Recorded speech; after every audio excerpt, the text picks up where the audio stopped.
Gifford Clark worked for the newspapers? Did he? No, He used to write one of those regular weekly columns, you know, interviewing starlets and dig up the dirt. Now he's looking after girls on the side.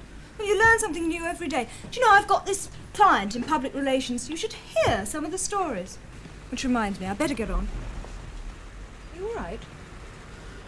Oh, I don't feel very well. Have you had this long? What? This cheese. You ought to keep that in the fridge. I'll give you another tip. Oh? Don't ever let Mr. Sample suss your fellows on the newspapers. He'll do a turn, and it won't be the comic variety.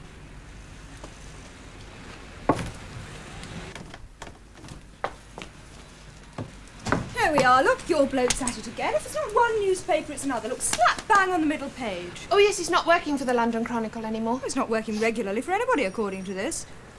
This week, our special guest columnist is Mr. Gifford Clark, friend of the stars and king of the nightclubs. It's around, doesn't it? Yes, seems to. Look, there's a picture of him sharing a joke with her ladyship. Oh, yes, that's him. I was staggered when I found out. Yes, I can imagine. Mind you, that's the way this business is going. People like him have got all the contacts. Going away for the weekend? What? Oh, yes. Somewhere in the, country, is it? It's a nightie. That ought to pull him in. Oh, what a life. Why do we do it, eh? I'm reading this book about this girl who comes from Stockwell. Her husband's got run in on an assault charge. It's his second offence, and while he's in Wandsworth, she goes on the game. She meets this guy who wants to set her up in a flat in Mayfair. It turns out she needs the money because her husband's taken out a second mortgage on the house and the finance company is closing in. Romantic rubbish. Well, you don't have to read it. Something to read in bed when I'm not working. You expecting anybody? It's him, told you, Big Brother. Yes? Mr. Sample, I trust I've not chosen a too inconvenient moment. You're busy. It's not very convenient. I quite understand.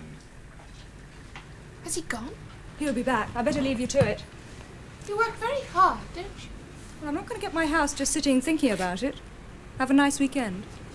Don't talk to any strangers.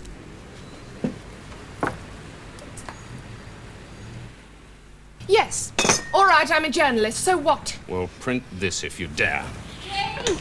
Oh, what? There's a man and a woman outside. They could be journalists. Sarah, he won't let me out. Sarah doesn't like a spy any more than I do. Where's this tape recorder? In a handbag. Sarah. Sorry, I need the work. Jane! Jane!